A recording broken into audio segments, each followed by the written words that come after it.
Vamos a saludar con la doctora Carolyn Ávila. Ella es experta en comunicación política. Vamos a hablar de estilos y efectos de la campaña electoral. ¿Cómo está, Carolyn? Gracias por acompañarnos aquí en Ecuador en Directo. Querido Jaime y querida Carla, estoy saludándoles no solo desde Cuenca, que se sabe que es mi espacio de referencia, sino además desde uno de los lindos lugares que mueven nuestra economía, que son los pequeños restaurantes, a propósito del turismo y de la economía social y solidaria que le llaman. Estoy esperando el turno para renovar pasaportes después de otra larga espera para conseguir el turno. Así que me encuentro precisamente en este espacio, por eso el fondo, que además me encanta, muy coqueto, muy colores. Porque le pedí un cafecito al señor, digo, voy a tener esta entrevista, me tiene la gentileza de soportar ahí los monólogos, con todo gusto, muy amable el caballero. Así que me encuentro en la preciosa Cuenca, en el barrio San Blas, cerca del registro civil. Ok, Caroline, ahora son preguntas, sí. A ver, Jaime, me gustaría hablar todavía del tema debate, porque esto todavía creo que está por lo menos hasta esta semana, ¿no? Dale, y no hemos hablado hace algún tiempo atrás con Caroline, ¿no? Entonces... Sí, yo ya estaba un poco preocupada. No, es que siempre se cruzaban los horarios de su trabajo también. Yo creo que Jaime ya lo tenía resentido, ¿sí o no, Carlita? Confiesa. Siempre que queríamos coordinar no se podía por el horario, ¿no? Y como el programa también empieza a las 8 de la mañana y las entrevistas 8:30, se tornaba un poco complicado. Caroline, después del debate... los mensajes que se han podido posicionar, o los candidatos también, que se pudieron posicionar un poco, ¿se ha visto ese efecto en la población o en la gente en realidad que ha captado algún tipo de mensaje de los candidatos? Creo que han sacado ventaja uno o dos en particular. Me estoy refiriendo a Andrea González, a Leonidas Issa. Creo que lo que se sabía que iba a pasar, ya la literatura lo expresa, cuando hay una fuerte polarización como la que en este momento estamos viviendo, cuando se encuentran dos grandes trenes, diremos que van a chocar, imagínense el escenario que va a pasar en la asamblea también. Es muy probable que la indecisión vaya decantándose en las mismas proporciones que ya la estadística manifiesta. Y es justamente lo que hemos visto nosotros en el comportamiento del electorado en el post-debate, ¿verdad? Por un lado está esa línea, por el otro lado está también el corto post-debate que se vivió.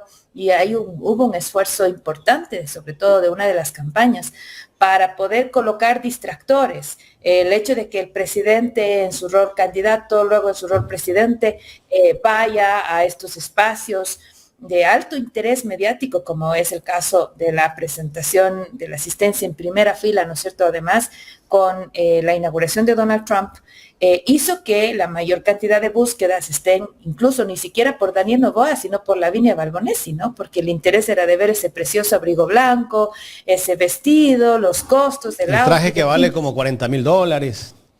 Y es que todo eso al final del día cumple un rol muy específico en la campaña que se llama control de daños. Porque obviamente el silencio detrás de los cuatro nombres, si bien es cierto ya ha pasado un tiempo y hoy en día las crisis digitales no duran tanto como antes, entonces, y le termina afectando muy poco, diremos, ese silencio, el presidente logra esa poca afectación gracias al buen distractor que fue la inauguración de Trump y de nuevo, insisto, su esposa, que siempre es una excelente herramienta para la campaña de Daniel Noboa.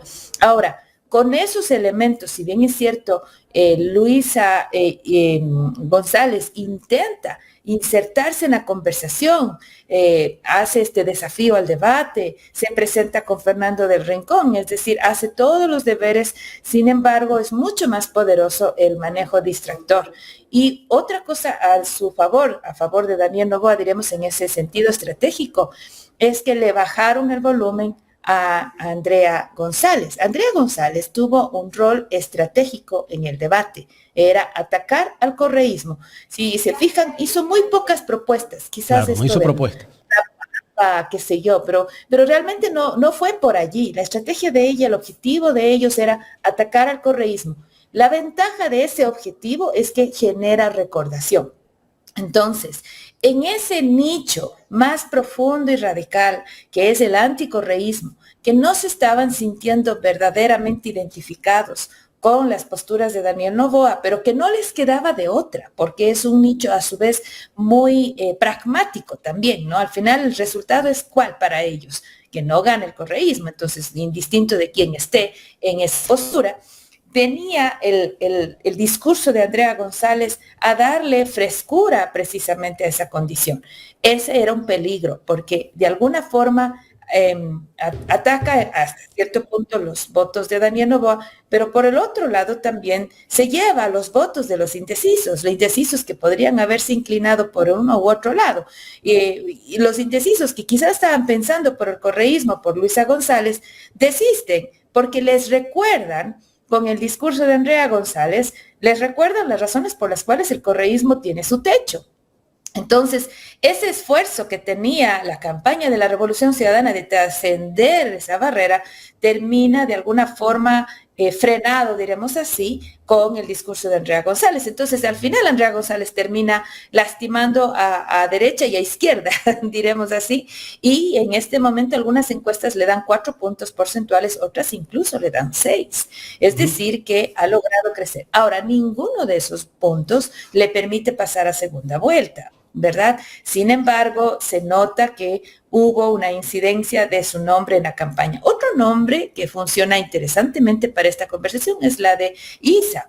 ¿Qué pasa con Leonidas Issa? Él logra, a partir también de una estrategia de ataque al ausente, porque recordemos que Daniel Noboa no estaba en ese grupo, pero le logra insertarse en una conversación más ideológica, más de su nicho, pero que le permite destacarse. Quizás en menos proporción que Andrea González, pero le permite surgir y no agredirse con sus pares. En este caso, no le agrede ni a la Revolución Ciudadana, no le agrede al socialismo, se queda, bueno, granja y socialismo es medio un poco raro, pero bueno, se queda con el vecino, que es Arauz, y con Arauz logra ejemplificar el espacio de dignificación de sus luchas sociales. Y eso creo que inserta una conversación muy interesante en ese postdebate, aunque breve, pero les permite sobre todo a estos dos nombres lograr salirse un poco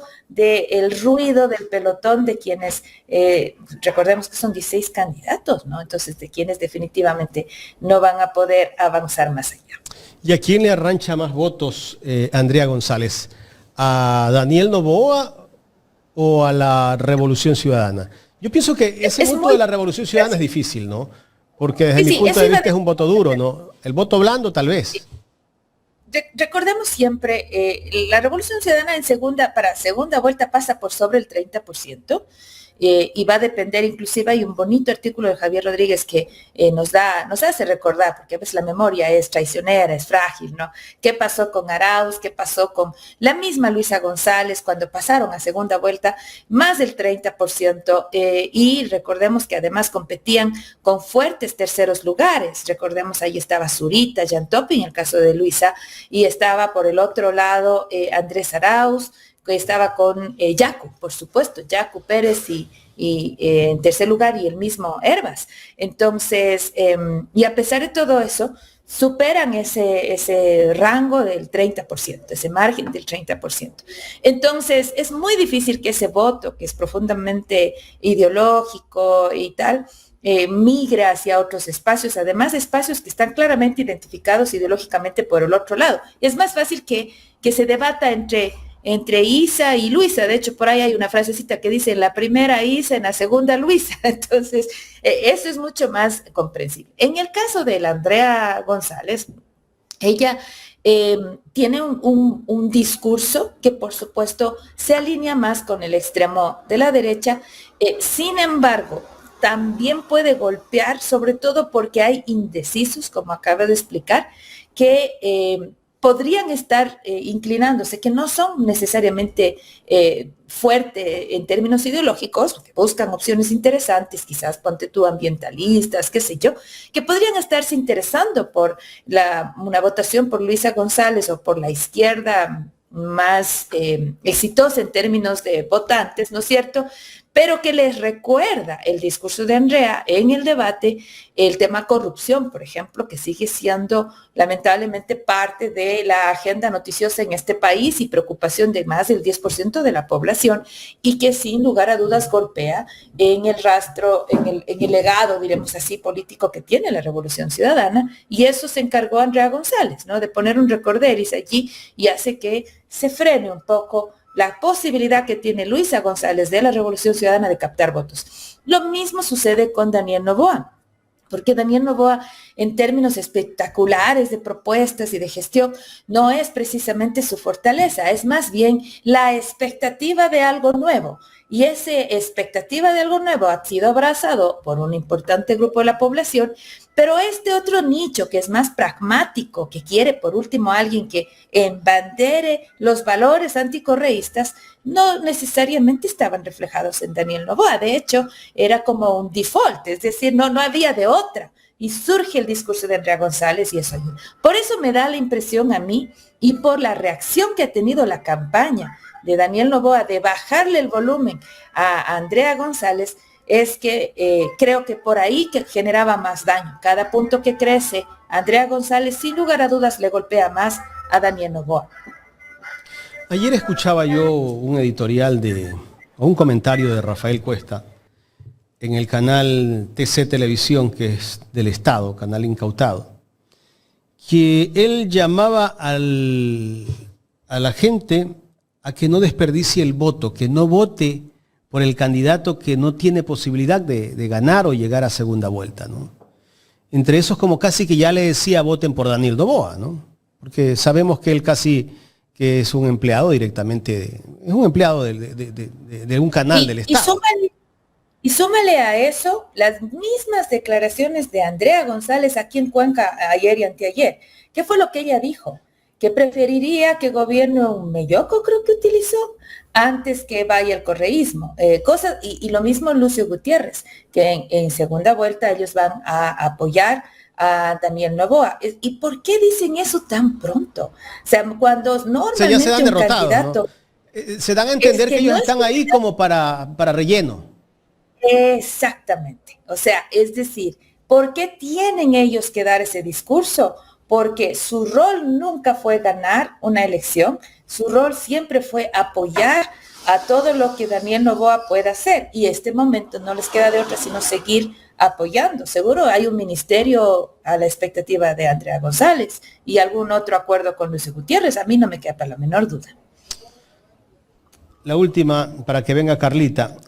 Caroline, en este gobierno, en lo que llevamos de este gobierno, un año, casi 3 meses ya gobernando el país del señor Daniel Noboa, hemos notado que la comunicación del gobierno y la campaña de comunicación del gobierno es una campaña de desprestigio, desinformación o de mentira, porque sabemos que todo lo que nos dicen o nos venden dentro de esos mensajes, e incluso ahora utilizan la inteligencia artificial para hacer mensajes o para atacar a los que no comulgan con el gobierno, que no están con el gobierno.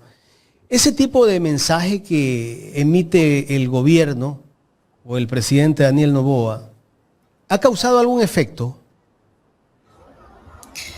Al menos frena, ¿no? Al menos frena, por decirlo menos, en el espacio más... ¿cómo le diremos?, más conservador de los criterios, ¿no? Frena sobre todo esta necesidad que tiene la Revolución Ciudadana de romper su techo. ¿Por qué ahora le toca romper su techo? Porque está bastante polarizado el asunto. Y por eso, por ejemplo, el momento en que Daniel Noboa tiene cualquier punto extra, ¿no es cierto? Él sabe que está acaparando todo lo que Cucalón podría traer, lo que Cronfle podría traer, Tillería, por ejemplo.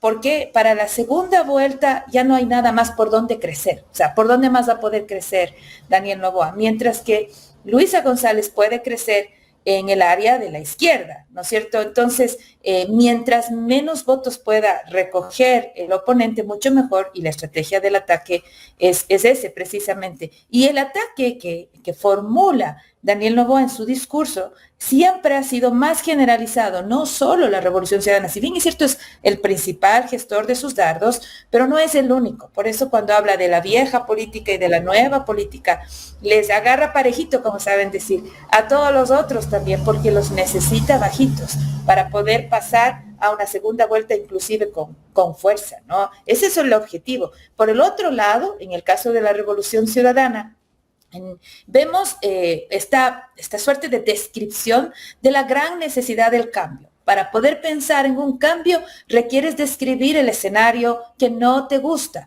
el escenario de la violencia, el escenario de la frustración, incluso de la improvisación, etcétera, y luego plantean esta otra propuesta de el cambio a partir del equipo, de la eficiencia, de la cercanía, del pueblo gobernando para el pueblo en el fondo, ¿no? Han sido eficientes con su nicho, pero les toca ser más eficientes todavía para poder salir de ese escudo protector que es el voto militante de la Revolución Ciudadana y tratar de rasguñar esas otras alternativas en el centro. Y a mí me parece que el lenguaje sobre el empleo debería ser mejor abordado, porque lo de la seguridad creo que ya está, aunque sigue siendo el principal problema, pero está bastante agotado como propuesta. Quizás el del empleo pueda, por el otro lado, generar un poco más de interés, sobre todo en quienes están con el voto blando. Doctora Caroline, buenos días, un gusto saludarla. Maestra querida, como siempre, uno aprende muchísimo de usted. A ver, está polarizado, estamos claros, más allá del debate no trajo un efecto realmente que nos lleve a una tercera vía, ¿no? Más allá de que Andrea González haya resaltado. Pero en el supuesto de que haya una segunda vuelta, ¿qué cree usted que podría pasar con ese mínimo porcentaje que tengan el resto de los candidatos? ¿Por qué?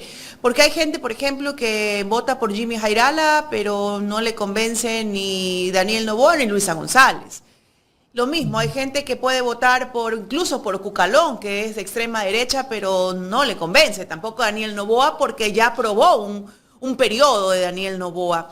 Y lo mismo pasa con la izquierda, ¿no? Hay gente que votará por Leonidas Issa o UNE, por ejemplo, el partido pues de Pedro Granja, del profesor Escala, que te va a decir sí, pero no voy a votar tampoco por Luisa González. ¿Cómo cree usted que pueda manejarse ese electorado en términos del sufragio? Bueno, a ver, varias cosas allí. Por eso justamente mencionaba que es posible en una segunda vuelta, si las cosas están así como se están pintando, solo Andrea González puede proveer votos, digamos así, aunque eso de endosar los votos es un poco medio extraño, pero bueno, podría aportar con algo a la campaña de Noboa.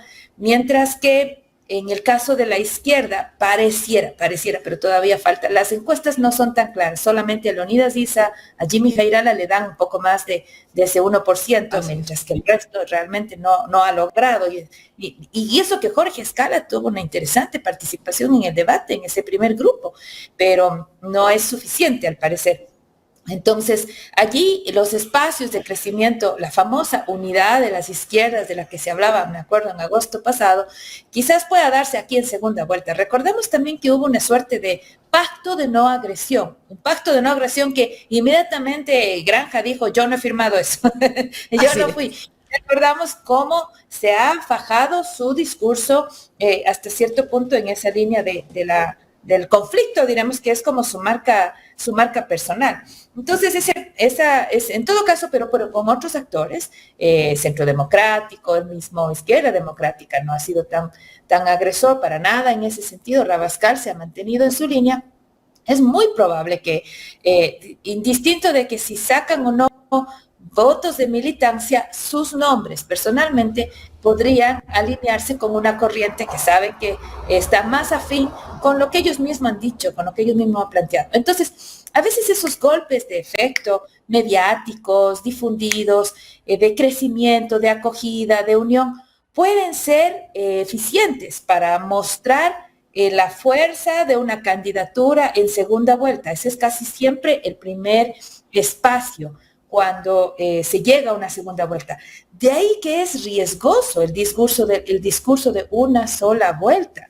¿Y por qué es esto riesgoso? Porque una de las cosas que necesita la campaña es gasolina, es decir, energía, ¿no? Fuerza. ¿Para quién sería riesgoso ese discurso de una sola vuelta? ¿Para Daniel Noboa o para Luisa González, doctora? Yo creo que para cualquiera de los dos. Recordemos, por ejemplo, qué pasó cuando no logró ni Arauz ni González, tanto en el 2021 como en el 2023, superar la barrera y tuvieron que forzar la segunda vuelta.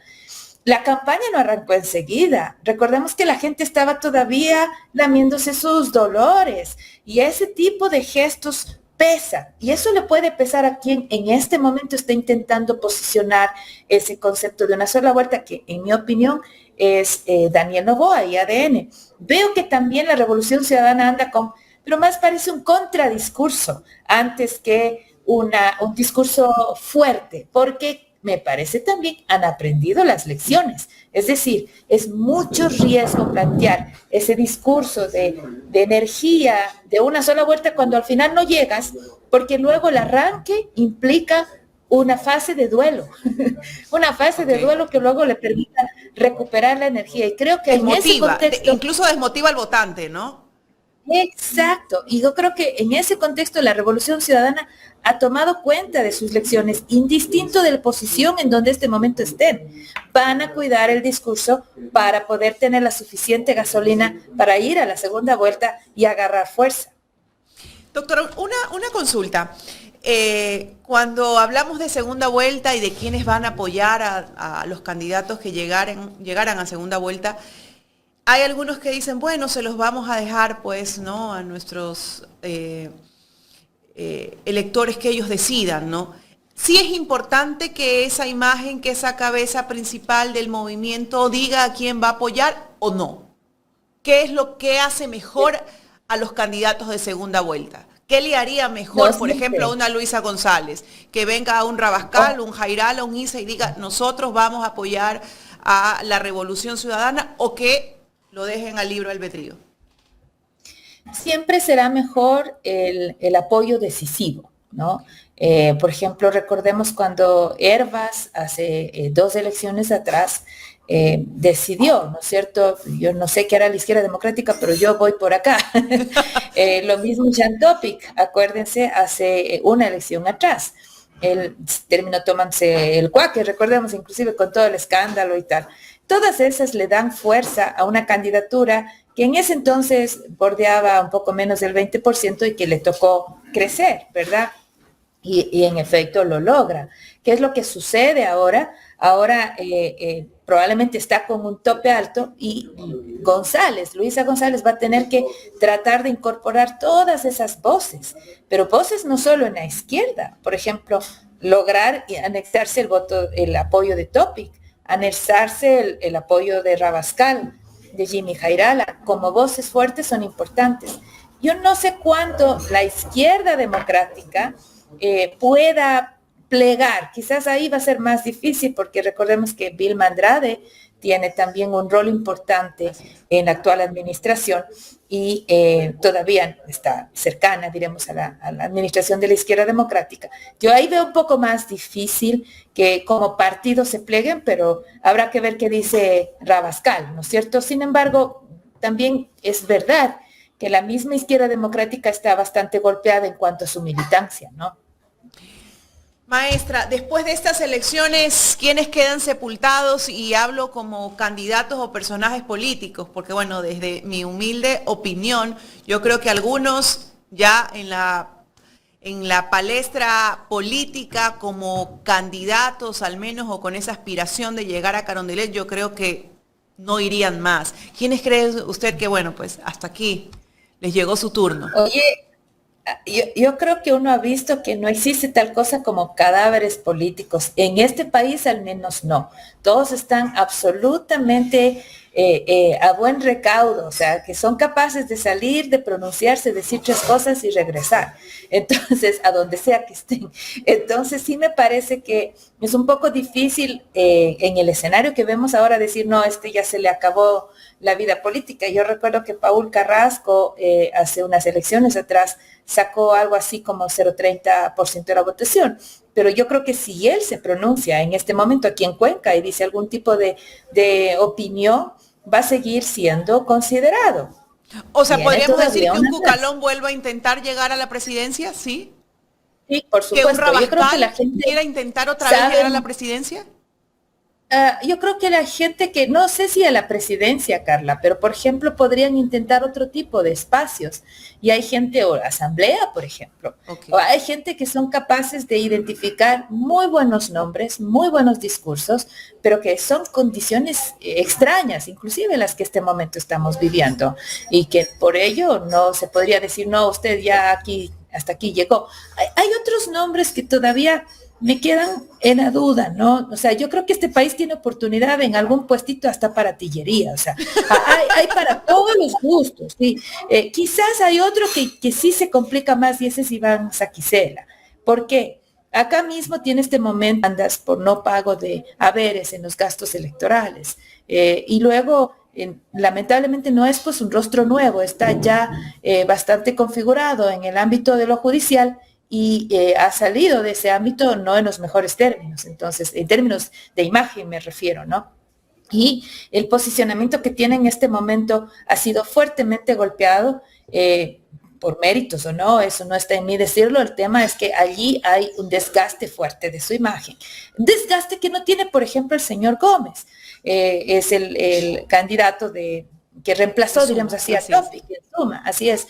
Yo creo que ahí ni frío ni calor en el fondo, ¿no? Y el hecho de haber podido participar en un debate con visión a nivel nacional, diremos, al menos algo le podrán recordar al caballero. Por último van a decir, fue el nombre del cual Luisa se olvidó. O sea, a veces todos esos detalles pesan como indicador de identidad, aunque no sean positivos, pero al menos la gente podrá recordar. Entonces, sí, yo sí miro con cuidado esto de los cadáveres. Hombre, Lucio Gutiérrez va a ser el principal beneficiado del auge que tiene Andrea González, porque si va a lograr algo el Partido Sociedad Patriótica es tener la presencia de Gutiérrez en la asamblea.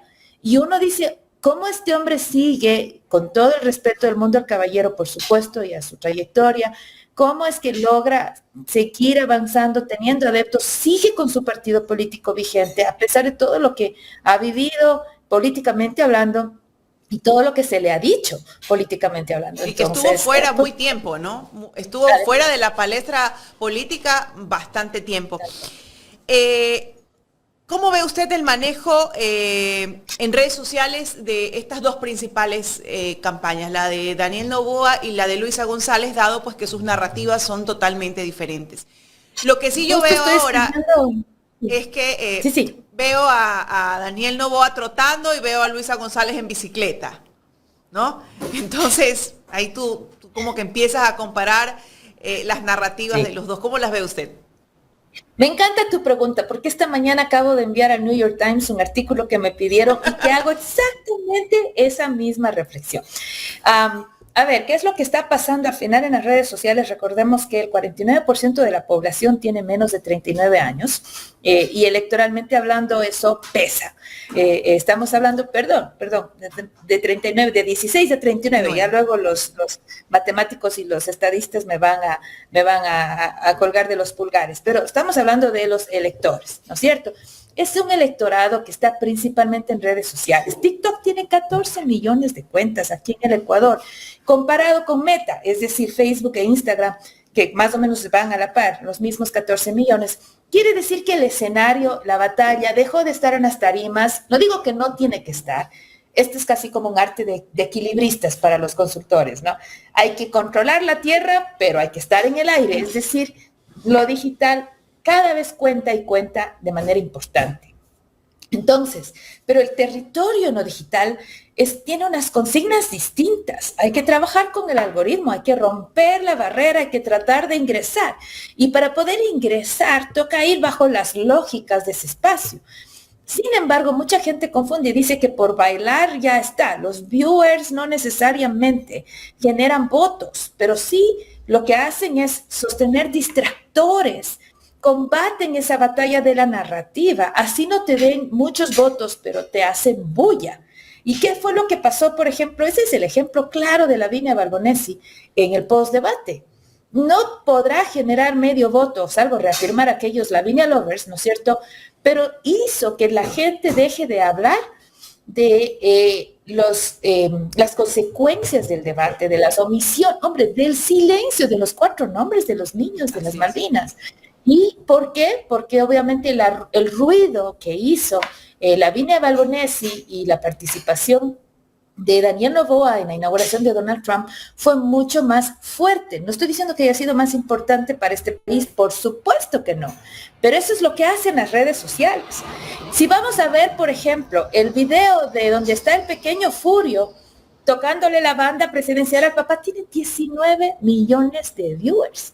Y si miramos por el otro lado la campaña de Luisa, si bien es cierto, las comparaciones tienen que ser en proporción, porque la cantidad de seguidores de una cuenta de un actual presidente siempre será superior a la cuenta de una candidata, como el caso es de Luisa González. Pero más allá de Carolina, eso, ven que el mejor comportamiento de uno de los spots de Luisa González es cuando ella está en el gym de negro, viste, con esa edición, esa producción. Sí. Bueno, yo envidio completamente el cuerpo de Luisa González y por supuesto también sus neuronas, pero en ese momento nos hace ver que hay un atractivo, un appeal, y eso rompe barreras en lo digital. Y claro, está ella, está con su gente y tal, pero ese tiene 4 millones de viewers. El doble del otro que es más alto. ¿Cuál es el otro más alto? Cuando ella con blusa blanca se sienta, toda joven, ahí jovial, y dice, este es el problema con los apagones. Si te fijas en Colombia, en Perú, viven en nuestro mismo estiaje y no se les va la luz, porque a nosotros sí. Ese tipo de conversación fresca, desfachatada, le generó casi 3 millones de vistas. Pero eso es el va que mejor le va. Hacia los estilos, eso va hacia los estilos, porque como usted decía, esa es la población, del 40% de la población de TikTok, ¿no? Que fluctúa entre esas edades. Pero también hay que decir algo. Como profesora que soy, solo 2 segundos. Viewers no son votos, pero está claro que hay reacciones que generan mayor visibilidad. Por eso la necesidad de ser sumamente inteligentes y utilizar pedagogía política en esos espacios. Y no es que no se ha logrado. Te pongo un pequeño ejemplo y perdón porque Jaime quería una pregunta. Recordemos la elección, la consulta popular del 21 de abril, ¿ya? ¿Qué pasó el 21 de abril? Prácticamente para las preguntas sobre seguridad no hubo campaña. En donde sí hubo campaña fue para la pregunta sobre las horas, flexibilidad en horas laborales, y la pregunta sobre el arbitraje internacional, que fue casi que encasillado como crimen ambiental. En esas 2 preguntas, allí sí hubo discusión. ¿Y en dónde estuvo la discusión? Con jóvenes ambientalistas, con jóvenes activados por los derechos. En ambos casos, la cuenta de TikTok de estos grupos, de estos jóvenes, fue absolutamente fundamental para la decisión, sobre todo del segmento, insisto, 49% de la población. Entonces, allí funciona, pero no es que estaban bailando o haciendo cosas ridículas, no. Estaban hablándonos de pedagogía política en los códigos y las claves que TikTok obliga a usar. Esa es la diferencia. ¿Qué es lo que estamos viendo ahora? No necesariamente nos están dando pedagogía política, es muy poco. La que más se acerca a hacer eso es Luisa González en sus cuentas.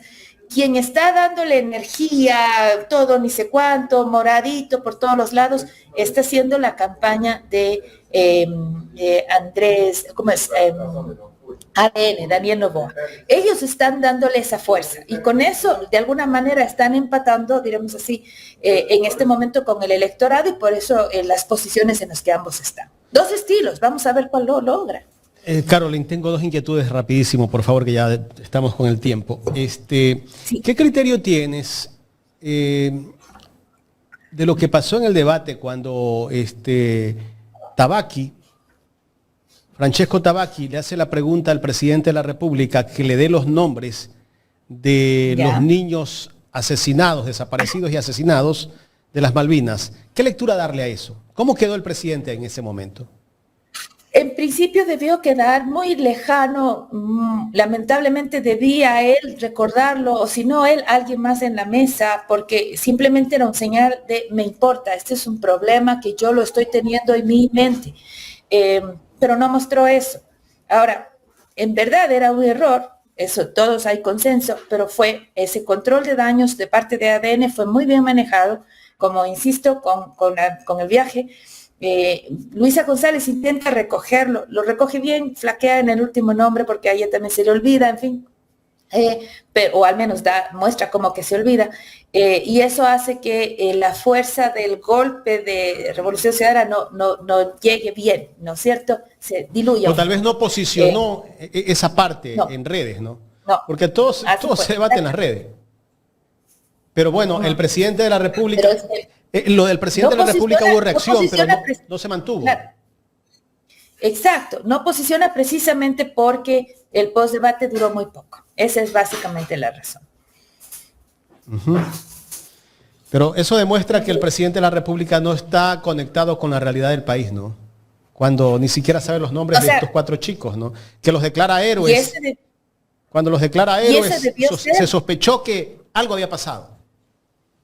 Eso debió ser la conversación posterior, pero la conversación posterior al final giró sobre cuáles son las propuestas, le desafío al debate, qué sé yo, medio por esa otra línea, no necesariamente sobre la culpa de quién es. También entiendo que hay culpas repartidas, que ha sido una de las estrategias exitosas de ADN. O sea, el estiaje no es culpa solo de él, sino solo un 30% dice que es culpa de él. El otro 30% dice que es culpa de San Pedro. Y el otro 30% dice, es culpa de todos los otros gobiernos. Cuando la culpa es de todos, como cuando nosotros cometíamos una falta y venía la mamá a decir, ¿quién hizo esto? Entonces, inmediatamente repartíamos a todos los hermanos, al menos los que tenemos varios hermanos sabíamos muy bien la estrategia. Esa ha sido una estrategia utilizada por ADN y lo mismo sucede acá con el caso de los niños.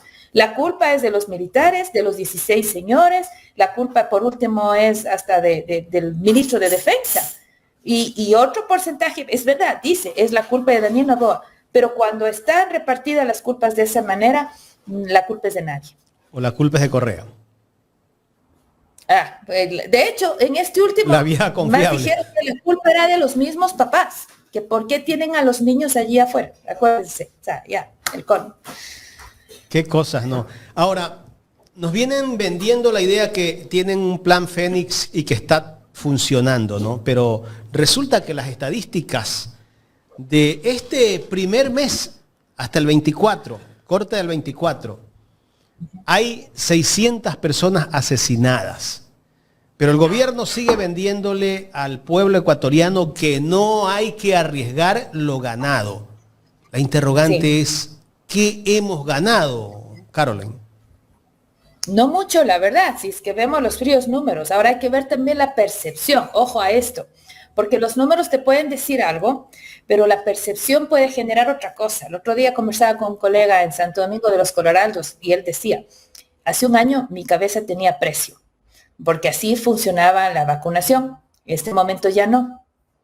Si es que tenemos más testimonios así, conversando la sobremesa en la casa de la tía, estamos alimentando una percepción distinta a lo que la estadística muestra, ¿ya? Y puede ser porque la violencia podría estarse incrementando, sí, pero en ciertos espacios específicos, cuando anteriormente la violencia estaba más generalizada, o estaba generalizada en los medios y en los titulares, y la percepción es otra. El manejo de la percepción es fundamental.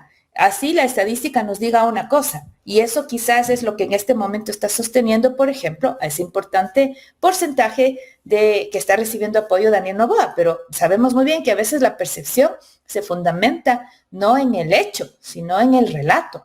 Y ese es justamente la batalla, ¿no? La batalla del relato. Caroline, porque todavía no se conecta el siguiente invitado. ¿Qué lectura darle a la presencia de Edmundo González en Quito? Y justamente el día de ayer empezaron a llegar los migrantes deportados desde los Estados Unidos. Parece ser que más interés ha tenido el tema de Edmundo González que la llegada de los migrantes, que el gobierno ni siquiera presenta un plan para reinsertarlos laboralmente a nuestro país. Tenemos que recordar ahí, el gobierno no va a querer ponerle el reflector a esos aviones. Va a prohibir el ingreso de la prensa. Me tengo que ir, va a gestionar hasta el último ese tipo de gestos. Entonces, por esa razón, mientras la prensa no cubra esas historias, no van a ser vistas. ¿Qué es lo que cierta prensa, porque no toda, cierta prensa está cubriendo?